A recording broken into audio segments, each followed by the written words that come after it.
नमस्कार, हस्तक्षेप में आपका स्वागत है। मैं हूं अमलेंदु उपाध्याय। लोकसभा चुनाव के बाद संसद के पहले सत्र में ही भारतीय जनता पार्टी और विपक्ष के बीच एक जबरदस्त टकराव देखने को मिला।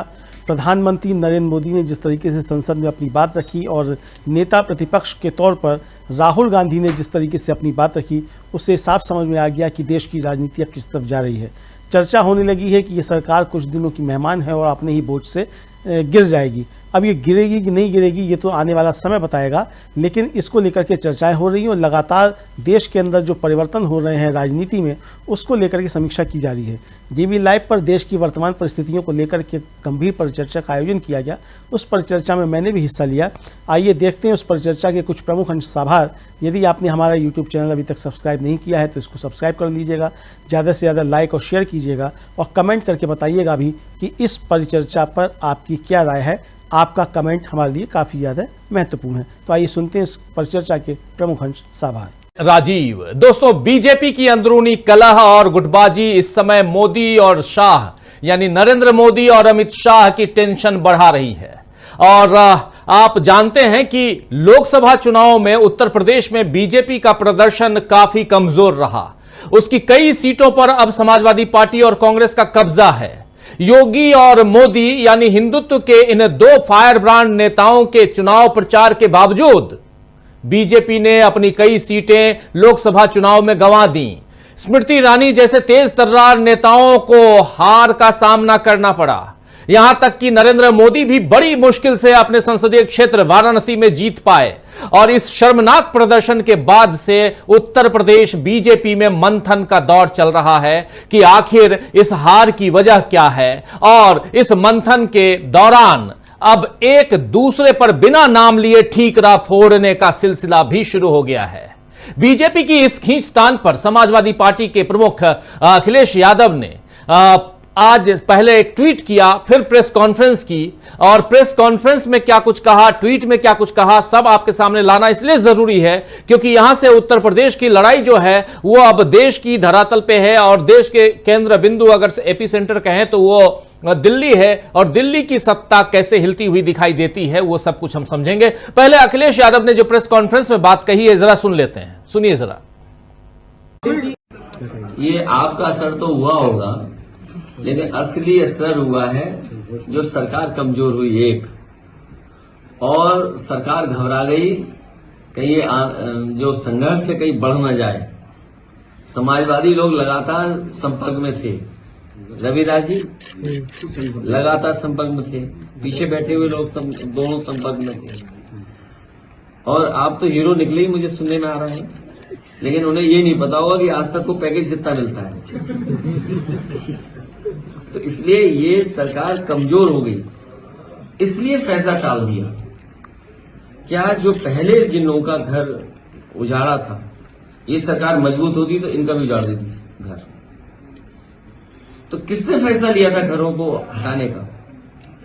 कौन लोग थे? क्या मुख्यमंत्री खुद थे? तो अब तो मुख्यमंत्री कह देंगे हम नहीं थे, अधिकारी थे। सरकार खुद फैसला ले रही थी।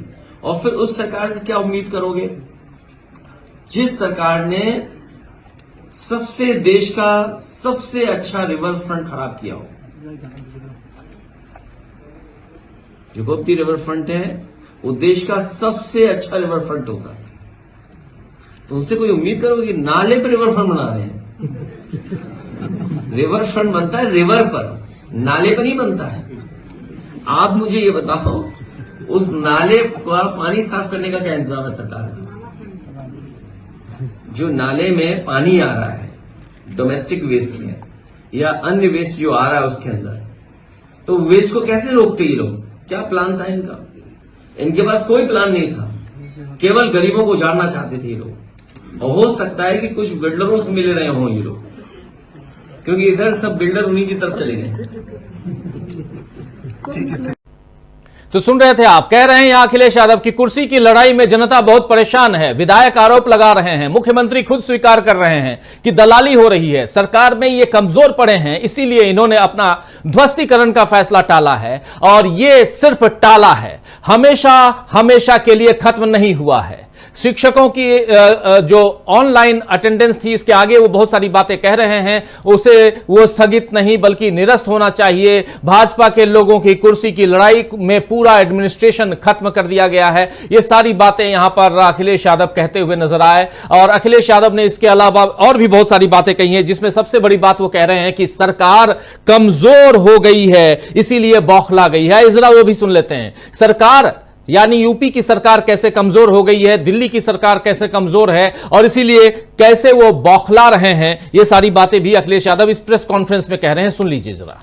दिल्ली उसमें दोनों डिप्टी सीएम बुलाए नहीं गए, एक डिप्टी सीएम दिल्ली में मीटिंग कर रहे हैं, तो क्या कोई फेरबदल? कुर्सी की लड़ाई में जनता बहुत परेशान है। आप सोचिए, खबर ये आ रही है कि महिला ने अपने ऊपर जिंदा आग लगा करके जान दे दी। जिंदा है कि एक्सपायर हो गई?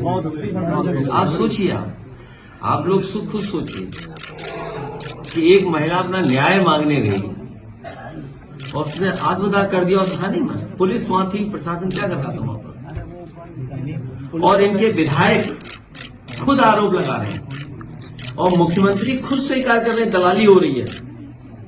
तो सवाल ये, जनता ये भी तो सुनना चाहिए या जानना चाहेगी कि अगर मुख्यमंत्री महसूस कर रहे हैं कि दलाली हो रही है, तो जो दलाली कर रहे हैं उन पर कार्रवाई क्या करना है? जिस विभाग के बारे में वो आरोप लगा रहे हैं वो विभाग तो सबसे करीब है उनके।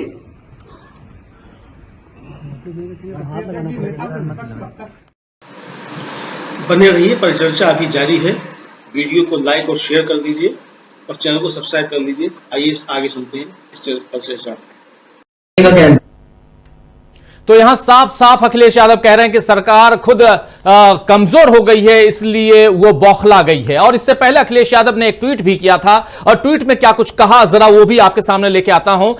यहां पर अखिलेश यादव कह रहे हैं कि भाजपा की कुर्सी की लड़ाई की गर्मी में, भाजपा की कुर्सी की लड़ाई की गर्मी में उत्तर प्रदेश में शासन प्रशासन ठंडे बस्ते में चला गया है। तोड़ फोड़ की राजनीति का जो काम भाजपा दूसरे दलों में करती थी, अब वही काम वो अपने दल के अंदर कर रही है। इसीलिए भाजपा अंदरूनी झगड़ों के दलदल में धंसती जा रही है। जनता के बारे में सोचने वाला भाजपा में कोई नहीं है, ये बात कह रहे हैं अखिलेश यादव। और जनता के बारे में सोचने वाला भाजपा में अब कोई नहीं है।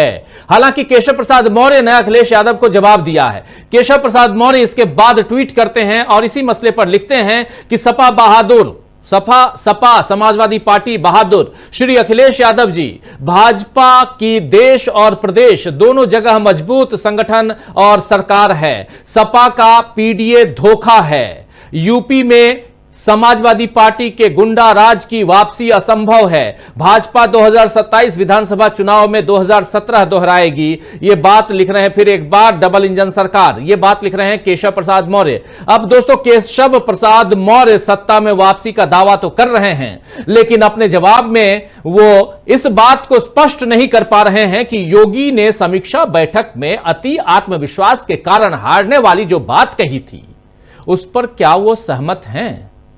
क्योंकि याद कीजिए कि योगी आदित्यनाथ ने अभी रविवार को ही कहा कि उत्तर प्रदेश में भाजपा इसीलिए हारी है इस लोकसभा चुनाव में, दूसरे नंबर पर चली गई क्योंकि उसमें अति आत्मविश्वास आ गया था। क्या इस बात से केशव प्रसाद मौर्य सहमत हैं? हालांकि केशव प्रसाद मौर्य ने कहा था उस समय कि संगठन सरकार से बड़ा होता है और इस बयान के बाद आज वो दिल्ली पहुंचे और उन्होंने जेपी नड्डा से मुलाकात की। बताया जा रहा है कि केशव प्रसाद मौर्य और बीजेपी प्रभारी भूपेंद्र चौधरी, जो वहां के अध्यक्ष हैं, प्रदेश अध्यक्ष हैं भूपेंद्र चौधरी, दोनों को नड्डा ने तलब किया था। और इस घटनाक्रम से जाहिर हो रहा है कि उत्तर प्रदेश बीजेपी में सब कुछ ठीक नहीं है। बीजेपी चाहे दावे कर ले कि वो पूरी मजबूती के साथ खड़ी है, लेकिन जिस तरह से उसकी कमजोर कड़ियां सामने आ रही हैं, उसमें अरविंद केजरीवाल की वो बात सच होती हुई दिखाई दे रही है कि अब शायद योगी की सीएम की कुर्सी पर खतरा मंडरा रहा है।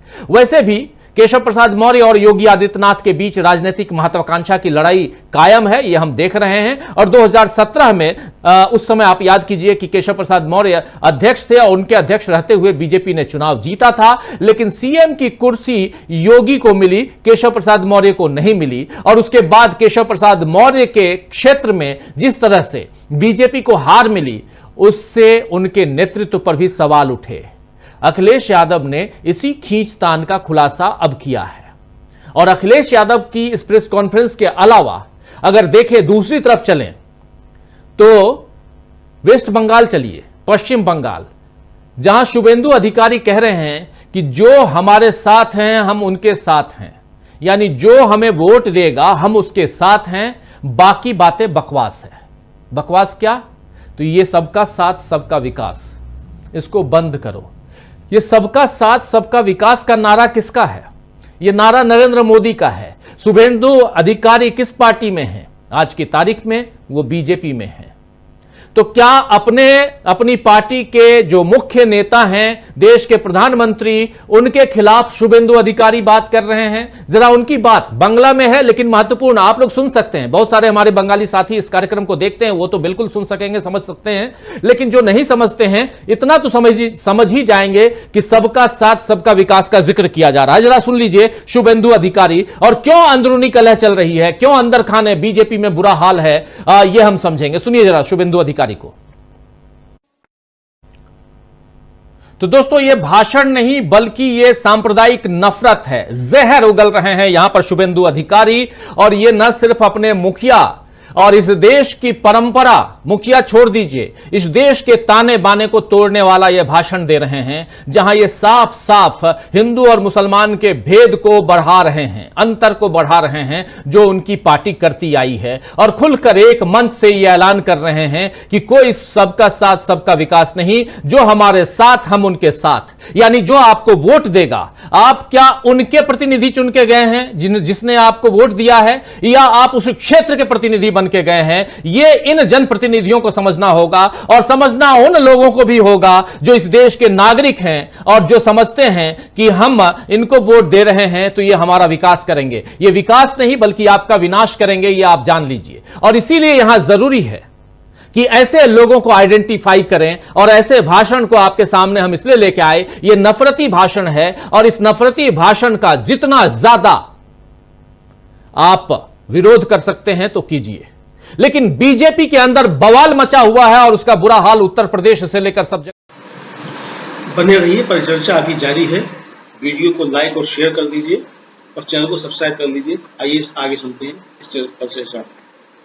हमें उम्मीद है कि आने वाले समय में इनके साथी सहयोगी और समाजवादी पार्टी के साथ मिलकर के समाजवादी आंदोलन को और मजबूत बनाने का काम करेंगे।